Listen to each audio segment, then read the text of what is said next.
We are going to begin in just a moment. So thank you for your patience as we work through the challenges of sound and video and audio and multiple feeds and so on. As soon as it's 4:30, we will begin. Okay, let's get started. Hello again, everyone. This is Pradeep Goel, and it is a pleasure to speak with you all. It has been quite a few weeks since we last spoke, and I am really looking forward to the session today. And I get to do this second time over because the first time the AirPods were not working. And as one of my teammates just said, apparently it is easier to build a global healthcare platform than it is to get AirPods to work. So without further ado, let's get started. There's a very big agenda today, and I want to cover this agenda with you all in time for Q&A. So let's begin.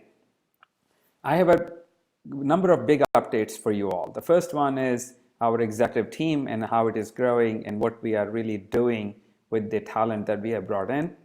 So not just growing the team, but making sure the team is producing the kind of results we want. And I'm very pleased with that.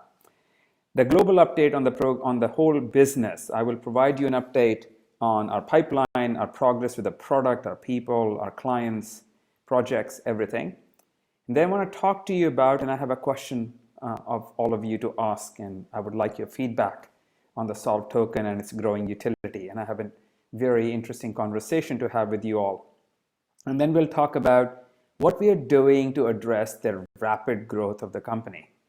There is a tremendous demand for Solve.Care platform on all corners of the world. I am honored and really humbled by how much demand we see for the product and the Care Wallet and the Solve token. But we need to deal with this growth, and we are doing a number of things in that area. And we are also being recognized yet again, by the blockchain and the healthcare community. So that's become a habit to be awarded some really meaningful award, and we will talk about that. At the end of it, we're going to do a Q&A. So without further ado, let's get started. But let me start with a summary. In the last 60 days that we have been, last time I talked to you, we have accomplished an incredible amount. Now, you know, and you've heard me speak before, that I'm used to plan, focus, execute, but very, very few companies, including the ones I've had the privilege of working or leading in the past,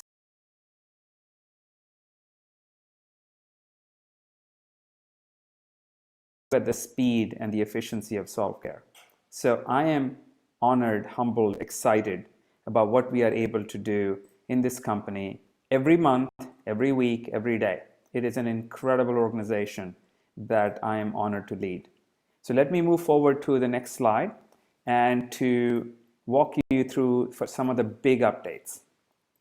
First, I'm honored to welcome Dr. Hannekam as our Chief Medical Officer.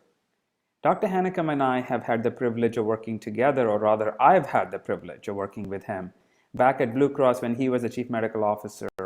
Since then, he has led a variety of companies, and he led Arizona Care Network to amazing heights and amazing success as an executive. But what I value the most about Dr. Hannekam is his relentless focus on the patient. At all points, he always asks the question, how does it help the patient and their families? How are we doing in terms of engaging and empowering them? And no other executive that I know in the US or anywhere who has this incredible passion and energy to do what it takes to make the patient more effective in their self-care and in their managed care. And that is the vision he brought to Blue Cross. That's the vision he brought to Arizona Care Network. And that is exactly the vision I want from him at Solve.Care. Now, he had hoped to retire after he left Arizona Care Network, but I had other plans, and I met with him and I convinced him that his vision, his mission, his passion lies with us. And I promised him that he will have occasional weekend when he can enjoy his semi-retirement. But really, in reality, Solve.Care is doing exactly what he has always wanted to do in his life, and he has always pursued that passion. So we are honored to have him. I'm honored to call him a friend and a colleague, and to have him on our side, pushing the boundaries of what Solve.Care platform does for people around the world. I think really there are very few heights we cannot scale together. Dr. Hanekom also consults with the Center of Medicare and Medicaid Services as a faculty member, which means he's advising the federal government in how to implement patient-centric, provider-centric, and population health management techniques that will help citizens around the country. And those techniques are not just US techniques. Those techniques apply to all large population groups. When you think about serving the entire diabetic population of a country or serving the healthcare needs of a multi-country region like Southeast Asia or Middle East or Canada or Latin America, those techniques that he has mastered are highly relevant. So we are already looking forward to having Dr. Hanekom do his first Asia tour in the middle of November. So he's going to be with us in several client and partnership meetings in Asia starting the end of first week of November. I'm looking forward to that. So please join me in welcoming him, an honored friend, certainly an esteemed colleague, and we look forward to his leadership as we develop the Solve.Care platform for your benefit, for my and my family's benefit, and every parent out there who needs to take care of their children or their parents.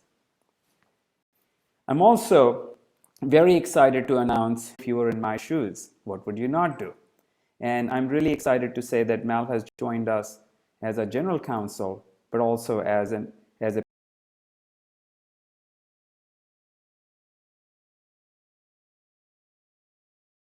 part of the executive council, where we can leverage his experience in building companies, in his experience with M&A, in his experience with healthcare, with provider community, with hospital community, with payer community. You can never have enough experience, right? And I certainly don't have the experience that this company needs all by myself. So I'm excited to have Mel join us. And as always, we gave him little to no time to get started before we called him out and said, please head over to the Kiev office and spend a couple of weeks with us in the growing cold of Ukraine. And he is here right next door to me in his office. So I'm going to switch over the video feed to him so he can introduce himself and speak to you all for a couple of minutes. So team, please switch over to Mel.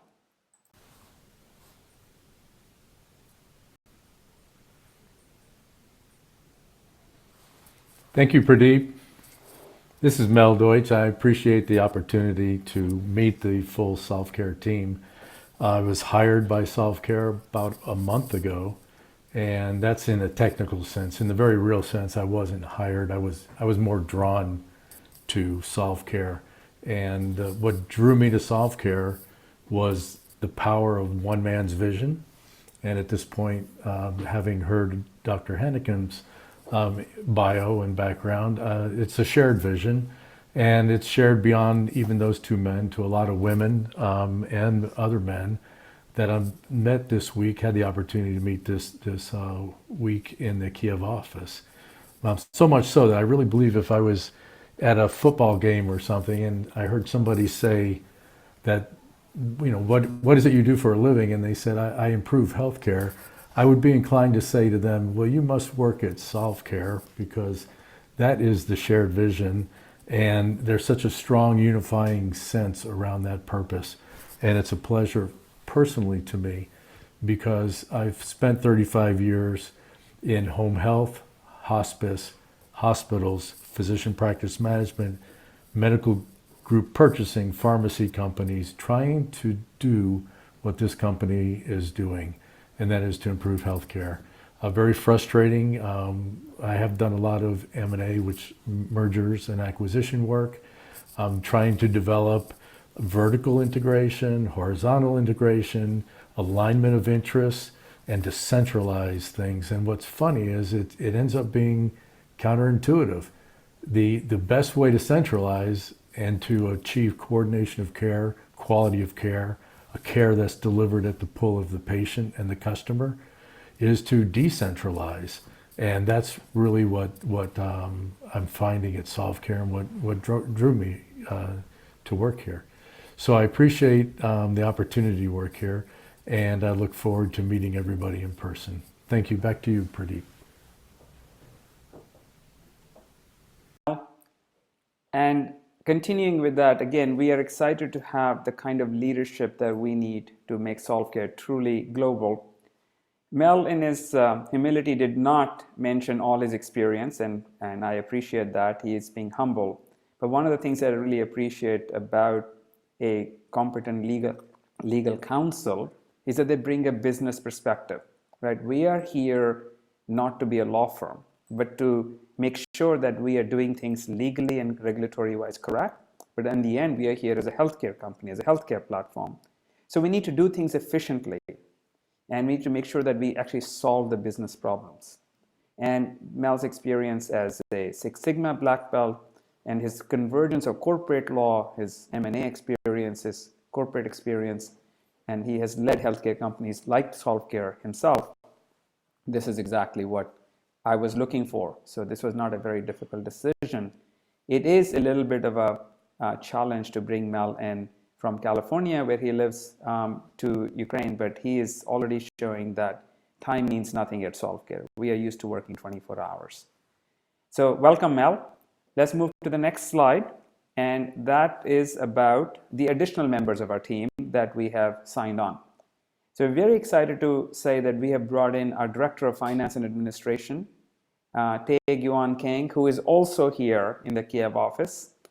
He's based out of our Singapore office and is responsible for the finance and administration from an accounting, compliance, and contracts perspective, working closely with Mel to ensure that we are managing our cash flow, our assets, our investments, and so on.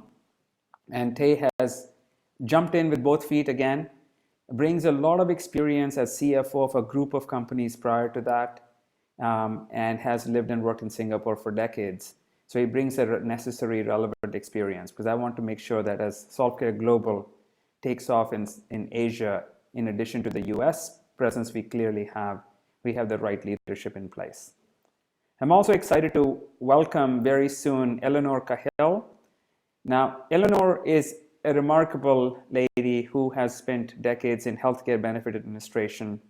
I believe she's originally from Australia, but I think she's adopted Singapore as her home. And she worked very, very closely with the senior leadership at Aon for many, many years. And a small funny story about Eleanor, we presented to her and the Aon leadership team not too long ago as a platform vendor, as a potential partner. And Eleanor was on the other side of the table listening to us and trying to understand what Solve.Care can do in Asia. And what better indication of our value and our appeal and her commitment to us, where she switched from being a client to being an executive of Solve.Care within a matter of weeks. Once she truly understood, and she did understand things very, very fast, that what we can do for employers, for employees, for patients, for doctors, for insurers, and how that would impact healthcare around the world, Eleanor reached out to us and said, not only I believe in what you're trying to do, I want to be part of it. And I want to join this company, and I want to move your vision forward. And it didn't take us very long to say yes to that proposal. That is an excellent endorsement when your client wants to be your reseller or wants to be your executive. So we are delighted to say that Eleanor will join us in full time at the beginning of next year, although she's already actively advising and working with our team, but she's wrapping up her duties at Aon so she can switch over to being a full-time Solve.Care executive. And her responsibility will be to develop the relationships with partners, vendors, clients, and insurers and all other manners of entities that we want to do business with in Asia. And her network and personal experience and expertise combined with our platform, we should be having a fantastic year. So I want to virtually welcome Eleanor, and I'm very delighted to see that our Asia team is rapidly taking shape. And this would be a good time to remind everyone that all of this has happened in the last few weeks, right? We were talking about launching an Asia office from a hypothesis perspective in Q1. We were talking about the logistics of launching it in Q2, and here we are at the end of Q3, and we are not only have we done it, we've done it well, and an excellent team is in place to launch a fantastic 2020. And many people in our world talk about rapid growth companies, and much of it is driven by how fast you can spend money. Startups typically define their growth by spending. We define our growth by doing. And what Solve.Care does is an incredible amount of work in a very short period of time. Now, which brings up a really interesting statement I wanted to share with you. We were the other day comparing the calendars of my calendar with Jason's calendar, who is based in Singapore, with Eleanor and Tay, and mine and Mel's calendar. And we realized that we work 24 hours a day. It's kind of like the company on which they're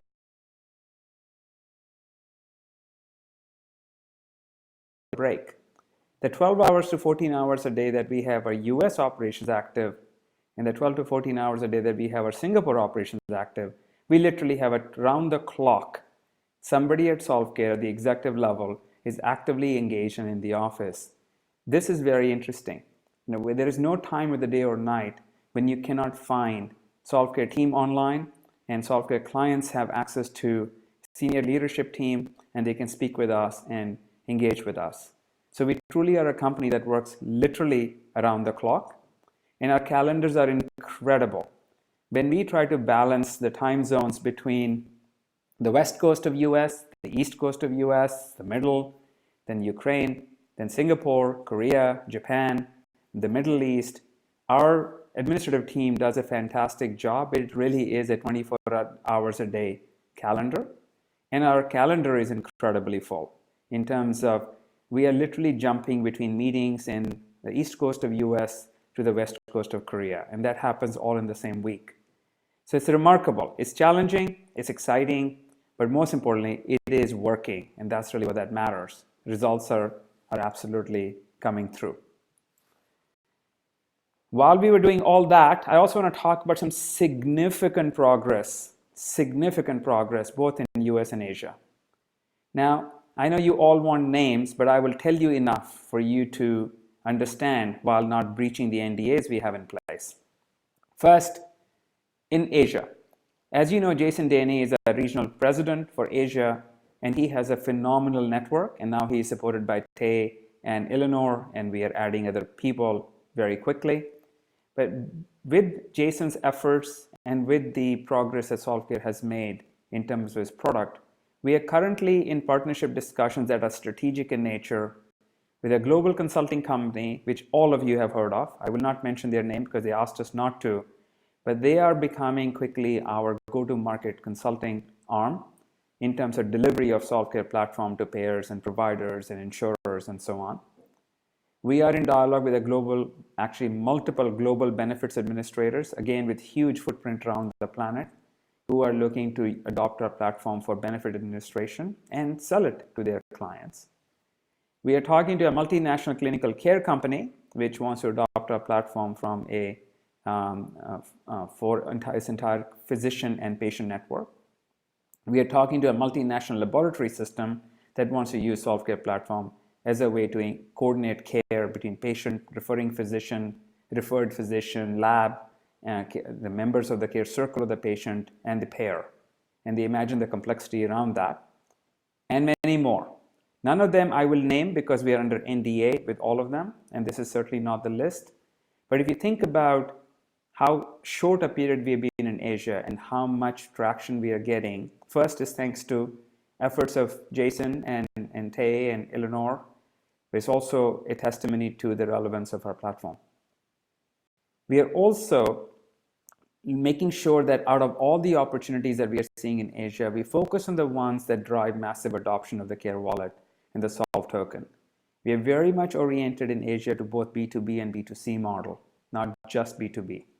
In the US, we are primarily a B2B platform with a focus on B2B2C, but in Asia, we're looking at it as a both B2B and a B2C platform. More on that later as we have, when we ink these deals, and you will hear about them as soon as they are done. But I'm amazed at the penetration and the opportunity that is emerging, and I think soon enough I'll get used to it, but it is phenomenal progress that we have global powerhouses in the consulting and delivery business. We have global benefit administrators. We have clinical care and procedural care systems with thousands of locations turning to us and saying, this is perfect. I need this for my doctors, for my patients, for my family members, for my insurance relationships, and so on. So on the Asia side, I'm very pleased. On the US side, I have reason to be even more pleased.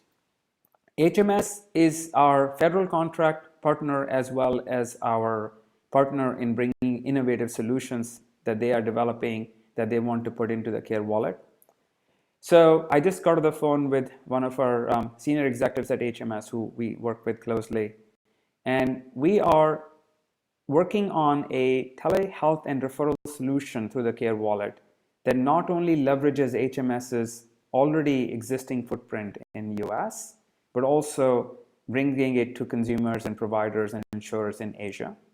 And that telehealth solution is a perfect additional care card capability in the Care Wallet. And we showed some of those solutions in the early days in our Korea meetup, which many of you probably were not part of. But I want to share with you the fact that we are working closely on strategic fronts, from bringing a very advanced telehealth capability and a very advanced referral network that allows us to get second opinion or third opinion type solutions in place around the planet. So this is not a solution just for the US, it's a solution for the whole planet, but it is a solution that we feel we bring with a unique capability in partnership with HMS. HMS is also making significant progress in the government projects that they are pursuing, the federal projects. We made a strategic decision that we will focus on the federal government in the US first over state, and that's where HMS's core strengths are, although they are quite competent in the state market as well. And we have had several presentations and conversations through HMS with the federal government responsible for healthcare for millions of Americans. And we expect to see significant progress in the near term and a decision in the early 2020. When it comes to US government, that's lightning speed, right? Sometimes it takes 3 to 5 years to get a decision. And I think it's a testimony to HMS's expertise and relationships and credibility and past qualifications that we can speak about contracts early next year.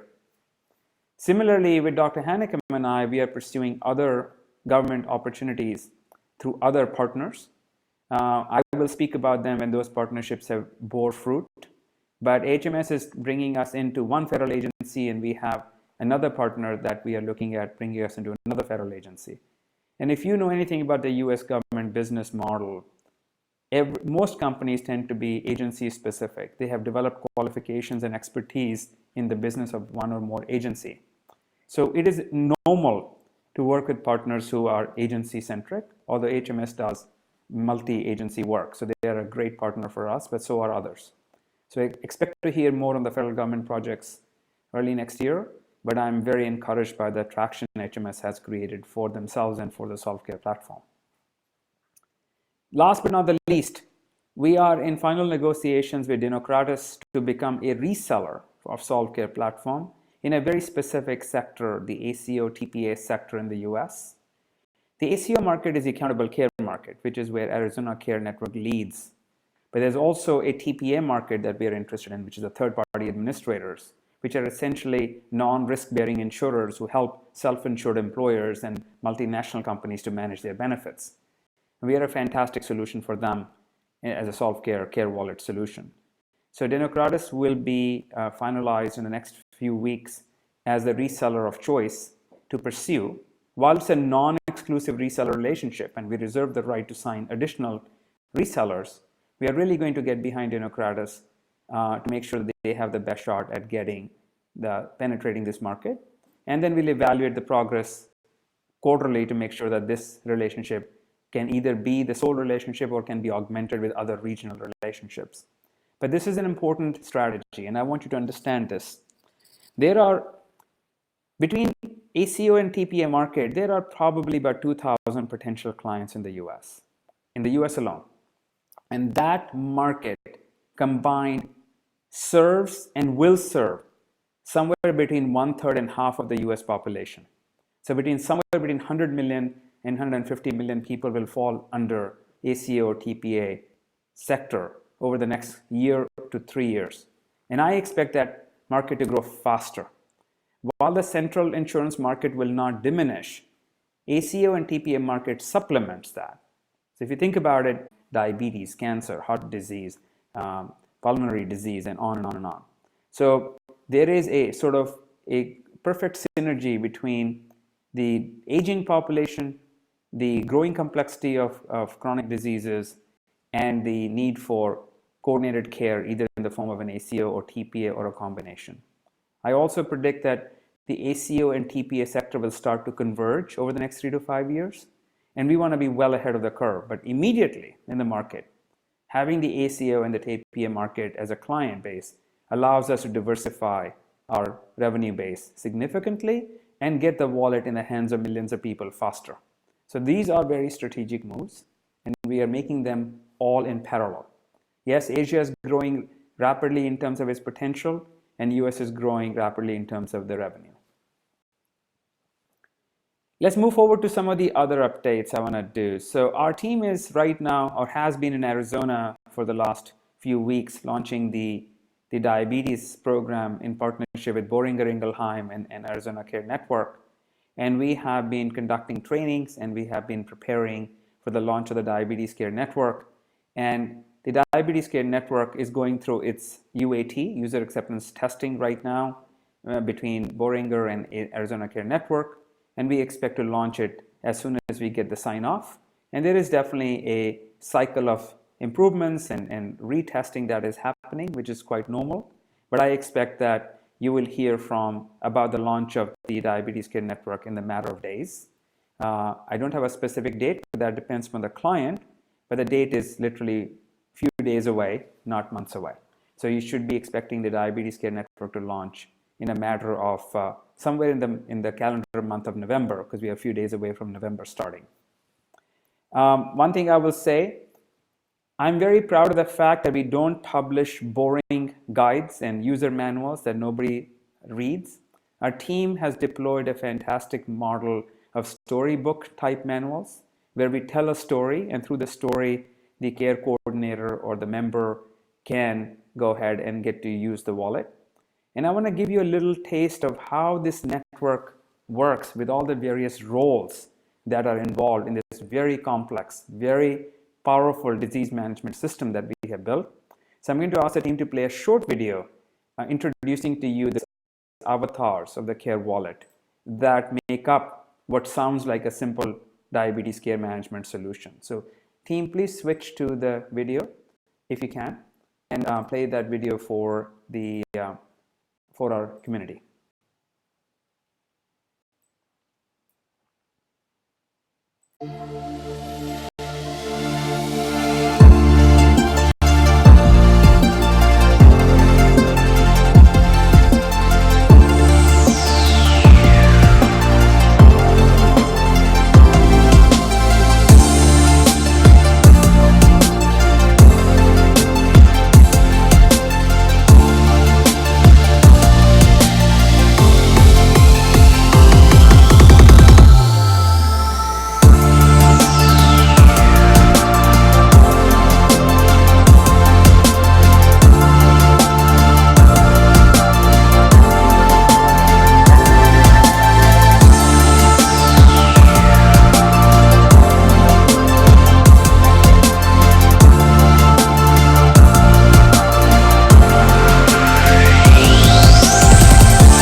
Great, thank you for that. So let's continue with the rest of the presentation. I am sure many of you have an interest in knowing how is our equity round going. So before we go any further on that update, I want to make sure that you understand my criteria. I've always made this clear to everyone that capital is important, but quality of capital is much more important. What does that mean? It means that we want capital partners who are not just have fabulous amount of capital available to invest in high growth companies, but actually will participate in our growth. And that boils down to two things: an appreciation of healthcare, right? Healthcare is a unique animal. You need to understand it. You need to understand how to decompose it and how to solve it. And our vision is massive. We're not talking about fixing healthcare just in the US. We're talking about making healthcare better globally. And we need an organization that has that global vision around healthcare. We also need an organization that has a portfolio of companies, partners, clients that we can work with. So their capital comes with the ability to leverage our platform in their network of partners, clients, and entities. And I'm very keen to make sure that our company is drawing capital from those who understand and share our vision. We are currently down to two clear front runners.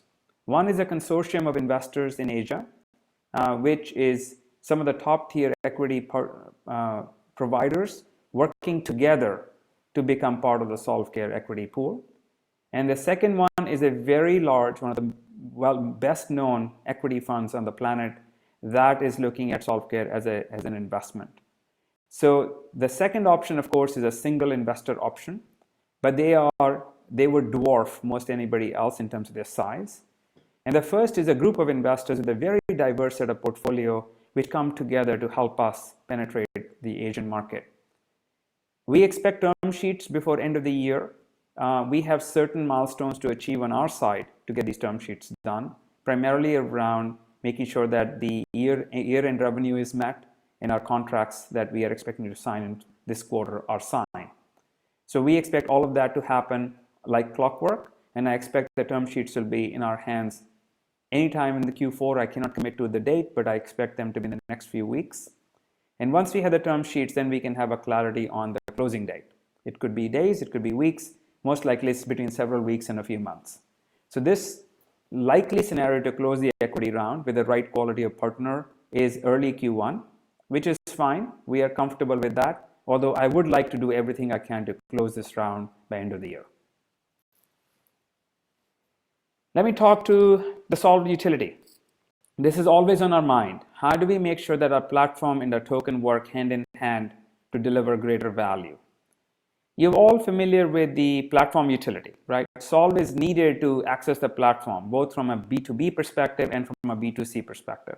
That part you've all known, and you've known about it from the beginning. What is really interesting is that increasingly, since we announced a Solve's dual mode operation, where it has variable cost outside the network and fixed cost inside the network, we are starting to see significant interest in Solve serving as the network currency inside the network. What that means is that over time, Solve replaces Carecoin as the stable coin. Because if Solve is going to stabilize as soon as it hits the network, then there really is no difference between Solve and Carecoin in its modality of operation inside the network. So we will give the client the option to issue Carecoins because they can be private labeled, but in effect, Solve essentially serves the same purpose moving forward, in which case Solve will not be private labeled. So we are looking at various different models where over time, Solve serves both the Carecoin and the Solve token purpose, but today we are offering both those options because we don't want to go back and take away the private labeling that Carecoin represents. But in reality, the dual mode operation of Solve will eventually become the preferred choice. And as we floated this capability to our prospects and our clients, the added value of Solve being a stable coin inside the network is that you can use the same token in multiple networks. So while you have a single network scenario today, okay, that's fine, you can use either. But as you start to think about, hey, I'm an insurance company and I have my benefit network, but there's also this thing called diabetes care network. There's also this thing called heart disease network or cancer care network or pharmacy network or telemedicine network. And if I use Solve, then my patients or my providers or my families or my employers can easily from the same wallet access services in these other networks where I just want to sponsor rather than create. Now I have much broader utility. So by using Solve as a network currency, it achieves that ultimate goal of a patient, you or I or our parents or our children with a care wallet to have the ability to join as many networks as I need. And regardless of where I earned or deposited Solve tokens or bought from, I can use them in any other network. So you see the potential here. We are using Solve in a stablecoin capacity to drive the unifying force between different networks, regardless of who sponsored it, regardless of whether it's the insurance company or the employer or the government or the pharma or the services delivery organization that wants you to have access to their services or transportation.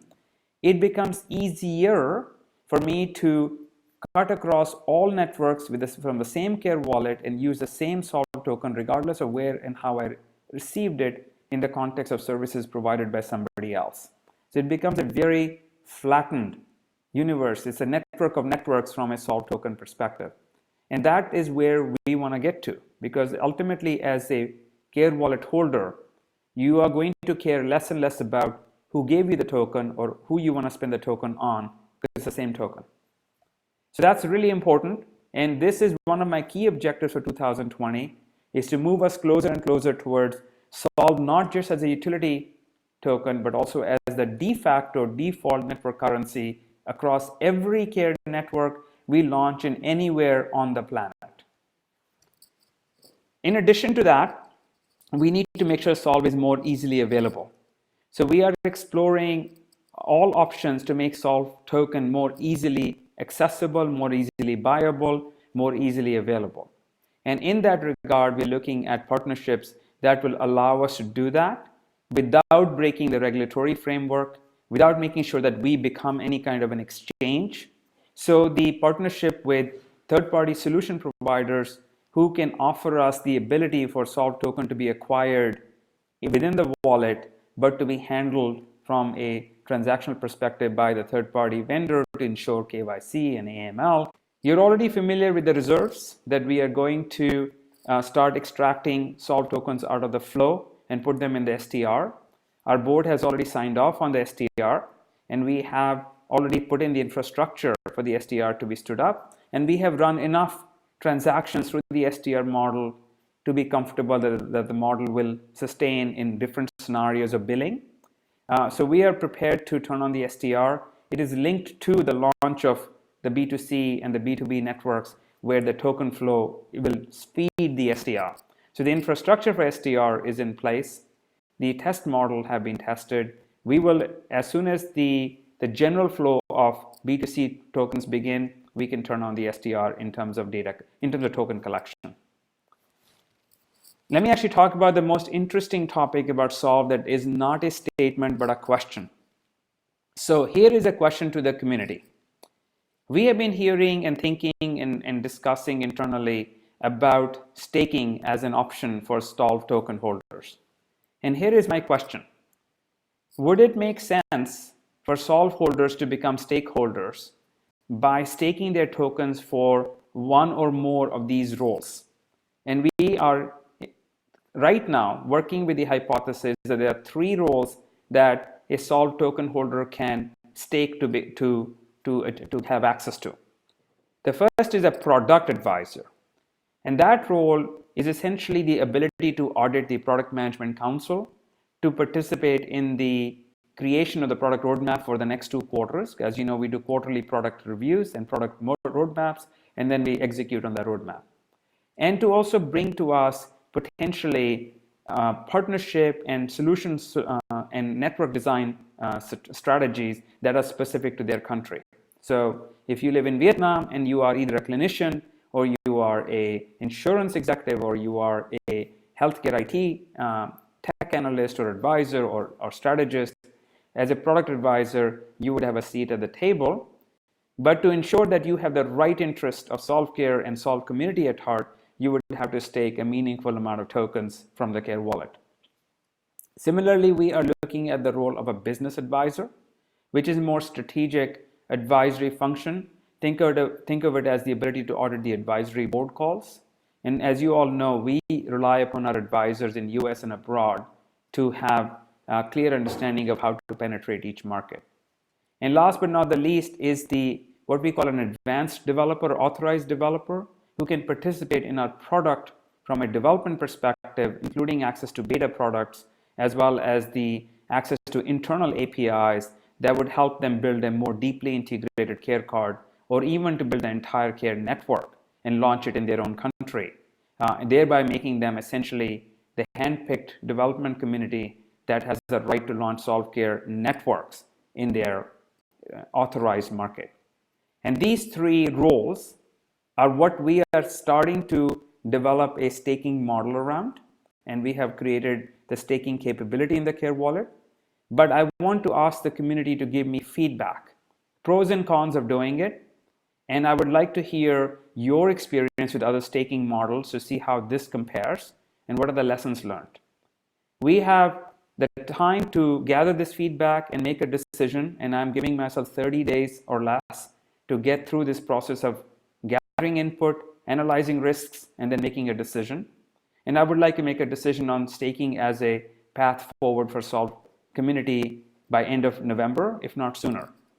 So I encourage you all to reach out to us through the various channels that are available to you and advise us on what you think would be the pros and cons of staking, what would be a different or better or enhanced staking model than the one we have presented to you, and what do you think we should be careful about, and what lessons have you learned from working with projects that have done staking in the past and done so successfully.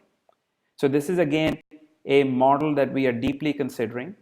We are also having conversations with the legal team to ensure that staking can be done in a regulatory compliant way.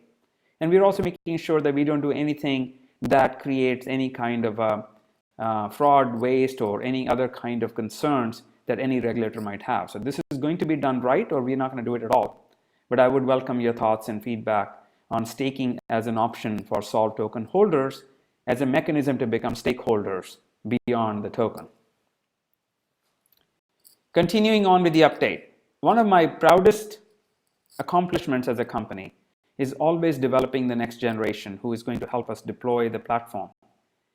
And one of the things that my team keeps asking me, Jason asked me this question yesterday again, and this is, I will try to quote him verbatim, Pradeep, we have so much interest and opportunity in the platform. Big companies typically struggle with deploying that much around the planet, and we are going to have to deal with time zone differences, culture differences, language differences, regulatory differences, and we are getting pulled into so many different markets so quickly. Are we able to deploy this? Well, the answer, of course, is we have to make sure that we sign what we can deliver and we deliver what we sign. That's a given. So, of course, we don't have infinite capacity. Nobody does. And those who think they have infinite capacity are fooling themselves. But we do need to be ready. We do need to improve our ability to deploy in parallel. Thank you. So the question here is, how do we scale our organization quickly to be able to develop more care networks, more care cards, more care protocol pairs, and so on? And one of that is to build a network of developers, which I will talk about in greater detail in the next AMA, and which part of it staking is trying to address. But it is also internal resources. So we are increasing the size of our academy. We are running more and more parallel courses. And I'm very excited to say that our fourth class, I believe, of 2019 will graduate in a few weeks. And that's fantastic because this young generation has no fear. They have no restrictions, no limitations. You show them a path, they will scale any height. And if I want to leave a legacy, the legacy that I want to leave with the Solve.Care transfers into the hands of this generation to change the world long after I'm not here speaking with you. For that, we must build the leadership team, that development, technology, analysts, client-facing people. And that's what Academy does for us. So we are ramping up the budget for Academy for next year. And we are very pleased with the results of Academy so far this year. And we're going to see a lot more of that happen. But these young people that you see on screen right now are about to graduate from their class, and they will join us, all of them, most of them, and they will be responsible for being part of the Care Card Factory, which is where we do most of the network design and the card development. Which brings me to the next thing. This is a great accomplishment of our marketing team. And they are amazing. Marketing team is sort of the heartbeat of this company. They have infinite energy, infinite creative ideas, and they accomplish so much so quickly every day.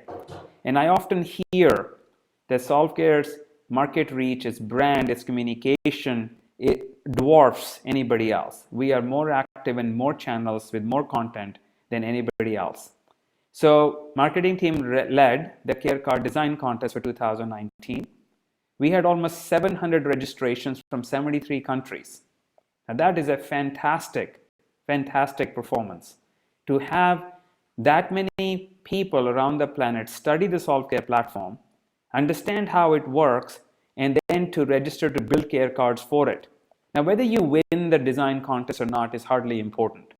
What is important is that you understand what Solve.Care platform can do and recognize how it can do it for you and your parents and your children and your coworkers and your employees. I think the only big country we have left here is Greenland. And I think I'm going to make a visit there to make sure that Greenlanders start using Solve.Care platform as well. But having said that, this is a great penetration. We have practically covered the globe in terms of awareness and interest in the Solve.Care platform from a developer perspective. To feed this development interest, we have invested heavily in the care card design library. I'm a big believer in the way Steve Jobs used to think and the way he structured and engineered Apple iOS and the Apple products. And I'm a big believer in reusability and standardization. So even our care cards are getting standardized, where our team has built a massive library of design tiles, which can be very quickly configured, whether for content or for action or for information or for choices. And these tiles can be dropped onto the care card within a matter of minutes, and a very attractive care card can be designed very, very quickly. Consider the fact that our clients ultimately should be able to drop tiles on a card and create a very personal, unique experience for a participant of the care wallet holder or a network participant. And to achieve that goal, we are investing heavily in this highly reusable design library.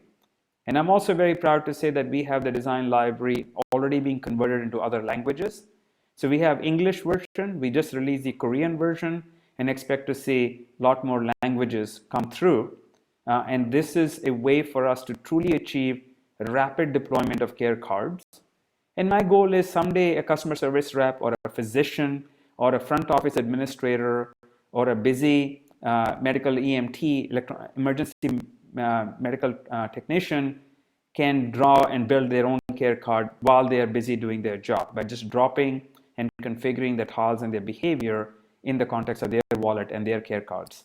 But that step by step, we will get there. The fact that we can now build cards in care cards much, much faster than we used to be able to build even 3 months ago is a step towards scaling the organization to all parts of the planet.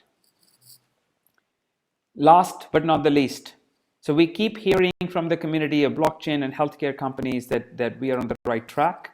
And sometimes it is nice to actually get that as a reminder. In New York, a few days ago, we were given 2 awards by the World Blockchain Forum in terms of the top 5 innovative blockchain technology solutions and top 5 outstanding projects. So we are very delighted to be recognized once again. The awards themselves are not important. What is important is the journey that brings us to that award. And the journey is, do we have a team? Do we have a product? Do we have clients that like our product? And do we have a strategy to execute on a consistent basis? There is never a day where there are no problems, right? If any of you have ever run any complex project or have ever run a company, there is no day where you don't have something that challenges you. But it's the end of each day, what you have accomplished, that matters. And these awards are in some ways just a recognition of the fact that the team is very focused and is continuously executing, and they overcome challenges as they occur. And believe me, there are plenty of challenges. So let's wrap up by summarizing where we are. The platform is growing rapidly, both in terms of a B2B play and in terms of a B2C play. The team is growing carefully, where we are adding executives to the equation that really help deal with the incredible mission and opportunity that Solve.Care represents. And then we are doing this in a way that we are truly operating as a global organization rather than an organization that has much to say and little to do. And our vision to achieve Solve.Care as the most important platform, and for patients, for family members, for providers, for employers, and the Solve token as a de facto token that will allow everyone to exercise and access and pay for healthcare in a meaningful way, is really no longer at this point in time a vision. but rather a journey that we are well on our way. And I don't know that there is actually an endpoint or a summit to be reached, because no matter how high we go, we are always going to want to go higher. But I am very convinced, very clearly confident that as long as we stick to the truth, which is plan, focus, execute, repeat, and stay on the right side of the law and right side of the integrity and values, we are going to ultimately build the company all of you will be proud of and already are proud of being associated with. So that's where we are. Long update. We probably are running short on the Q&A period. So I'm going to end this PowerPoint and switch to the question that I've just been handed to. So here is the first question. I'll just go down in no particular sequence. First question. What does Pradeep mean by Solve being a stable coin, and how will the stable coin be priced? The stable coin behavior of Solve token means the following. When Solve token is injected by the client, the network sponsor, into the care network, which is the network on which token can be consumed, where all the wallets participate, be it the diabetes care network or the provider rewards program or the cancer care network and so on. When a token enters that network through the master wallet, it is established as a stable coin. The value of the token at that point in time is fixed. And as long as that token circulates in that network, the entry value is the redemption value of the token. It's only when that token leaves the network and is redeemed in the market on an exchange or through any kind of a peer-to-peer transaction outside the network does it become variable again. So what it means is that Solve token is fully flexible in its value in the market. But when a client consumes that token to pay for the platform or to pay for services of the platform or to provide access to services to its membership in the platform, that point in time, token becomes stable. That token has no longer variability. It is a fixed value token. But in its essence, it has two states. It has a variable state outside the care network and a fixed state inside the network. The value of each token entering the network is determined at entry point, which is normally linked to the cost of purchase. So our clients, when they buy through our OTC desk, for example, have the ability to purchase tokens from the OTC desk at whatever price the market is offering. And when they inject that token into the network, in the master wallet, the purchase price becomes the redemption price. In effect, it stabilizes the value of that Solve token for the duration it lives inside the care network. What that means is it allows our clients, insurance companies, government agencies, partners, employers, not to deal with any kind of volatility of Solve token, because purchase price is redemption value, and it allows them to offer Solve token as a stable coin instead of issuing care coins where they were setting the value. And this ability, combined with the ability of the same Solve token being usable across networks, makes it very, very attractive for them. So that's what this means. I don't believe there are very many platforms or tokens that have the property of being both waveform and matter form. If you are a fan of quantum theory as I am, outside the care network, Solve is in waveform. Once it hits the care network, it is a matter form. And then it hits a waveform again when it exits the network. And it may never exit the network. It may stay in the network forever, which is equivalent to it being locked up and never coming out again. But when it does exit the network, for example, in the form of a payment for a ride to Uber, then it becomes variable. So this is the model that is proving to be very powerful when we discuss various network designs. Now, I want you to understand that we allow for different network designs. It is not one design fits all. So some clients will still say, I want CareCoin because I want private labeling. Sure.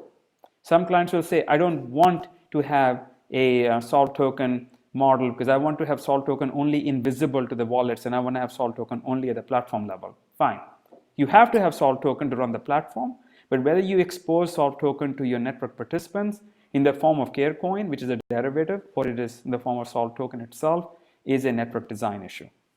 The more flexibility we have, the more likely we'll get adoption from the mega multinationals, insurers, and government agencies. And what we are finding is that there is not very much we cannot do to address the regulatory concerns and financial concerns of our clients all the flexibility in the platform that we have built lets us deal with a wide array of use cases. And we are finding that our core premise that Solve token will become more valuable, will have much greater utility if it can be used as a network currency, is proving to be correct. Next question we have is onboarding more clients. What is the volume of new clients? And will the Solve stable token be priced at? So I think there are three questions. Onboarding more clients, absolutely. We expect to sign, as I mentioned in my previous discussion with you all, at least 2, if not 3 more contracts this year. We are working hard to make that happen.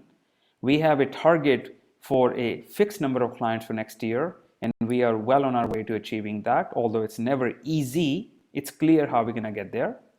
And in terms of our volume of clients, we haven't made that public because that would give our competition a very good sense of what is our delivery capacity, what is our target market. But what I will say is this: we are not looking for a 10, 20, 30, 50% growth year upon year. We are looking at 2, 3, 400% growth year upon year. And from 2018 to 2019, we will experience 700% growth. Now, our goal is to continue on a very similar trajectory, although it cannot necessarily be the same percentage each year, but we are looking at a multiplier each year in terms of revenue growth, which then extrapolates to clients. So you can do the math yourself, but what I'm telling you is that we will demonstrate, post our audited numbers, that from 2018 to 2019, we grew well over 600%, more likely 700%. And next year, our targets are in a similar range. Next question is, how is the equity round going? What are the reasons for the extension? The equity round is going well. It is slower than I had hoped for, largely because I haven't been able to invest all my energy in this area. Jason has started leading it more and more since he came on board, and he's been doing a fantastic job. But I do need to invest more time in it. And I'm split between business development, equity round, and delivering on the BI projects. So we are adding executives to help do all that. But equity round is just a journey that, while it is taking longer than I wanted, it's not longer than my advisors thought it would take. We are within the window of what they told us it might take, but our more optimistic scenario is that we could do it in a matter of 3 months is turning out to be it's going to take actually 6 months. But part of the reason for the delay is our insistence that we don't want money. We want money with real access to markets and money with access to healthcare. So it has allowed us to be very clear on what money we can say no to and what money we will say yes to. And that actually is a good thing. I don't want to act in haste and regret at leisure. And it is very clear to me that we have interest from different types of players, financial, strategic, even clients. And we need to be careful. We don't want to just jump on the first available offer. We want to make sure the offer we accept is the one that will sustain this company's growth for many years, at least for the next 3 to 5 years. So our selectivity and us not wanting to jump on every offer that comes our way is a part of the reason why we are needing more time. But I'm not concerned in the sense that we are still within our window that we internally established. We are not in the aggressive window, but we're certainly in the window that our advisors told us would probably be more appropriate. Next question. Boehringer Ingelheim deployment, that is the one I just mentioned earlier. We are on track to deliver the diabetes care network. This should be going live in a matter of days. We're in the testing and acceptance phase with both Boehringer and ACN. And I think at this point in time, we will be on time. But there is going to be a series of enhancements we'll release once we have the network out in the market and we have feedback from patients and doctors. But I am pleased with the work that the team has done, very pleased with that. And our client is very happy with the progress we have made. So we are on time at this moment in time. And if we release in the month of calendar, we'll be spot on. And I think that is very achievable as long as the team stays very focused, and they will. We are running out of time. I've been tapped on the watch a couple of times. So let me just answer a couple of more questions that I may not have covered. Next question was, how's the recruitment going? I've covered that. What's the progress in Boehringer? I've covered that. The next question is, does mainland China offer near-term prospects given their focus on healthcare? And the answer is we are going to approach China as a partnership opportunity, not a direct sales opportunity. We have been very clear about that Solve.Care is not big enough or strong enough to barge into China by itself. And we are talking to partners, many of them I mentioned are multinational with hefty footprint in China that act as a gateway. And through these partnerships, we will penetrate Asia in terms of China, India, South Korea, Japan. All of these countries are in play. So China is not off the radar at all, but it is very much a partnership gateway, partnership driven model. So we have someone who knows how to navigate in China properly to be able to bring our solution to the right client in the right regulatory framework. The next question is, you said you were turning clients away. At what point do you see yourself pursuing allowing additional clients? When I say we are turning clients away, what I mean is not we're turning every client away. What we are saying is that we're choosing clients that have a similar focus and mindset as our platform expects and deserves. So we are being selective in who we work with, not that we are saying no to every client. And the fact is that we expect to have dozens of care networks stood up next year, not a few, but dozens. And that comes from having clients who want to sponsor those networks. So I'm not expecting us to be a single client company. We are not. We have 2 significant clients, and we expect to have clients next week as a multiple of that. The last question I will cover is, when are the testing phases of your products will be over, and when will it be implemented 100%? So Diabetes Care Network that we have launched we are launching in the next few days is a significant new step for Solve.Care in terms of platform utilization. But we've been in production with ACN since 2018. So we are not in a beta phase. We haven't been in a beta phase since March of 2018. So we've been out of beta and in production for a long time. And millions of dollars are paid out to the Solve.Care platform to doctors today. So this is not something that we are toying with. But what we are doing is expanding the network capabilities far beyond the original scope. So now we have administrative networks, which are around benefits, eligibility, verification, enrollment, claim submission. We have clinical networks around diabetes care management, cancer care management, and other diseases, as well as care coordination. And then we have financial network capability in terms of real-time payments, real-time incentives, real-time rewards.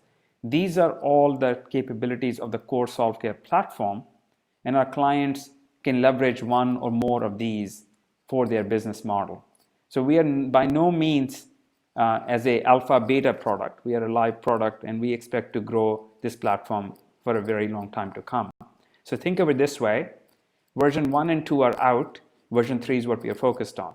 And these are not versions that we are doing in the lab. These are production-ready versions that our client expects to operate in the hands of hundreds of thousands of wallets per network.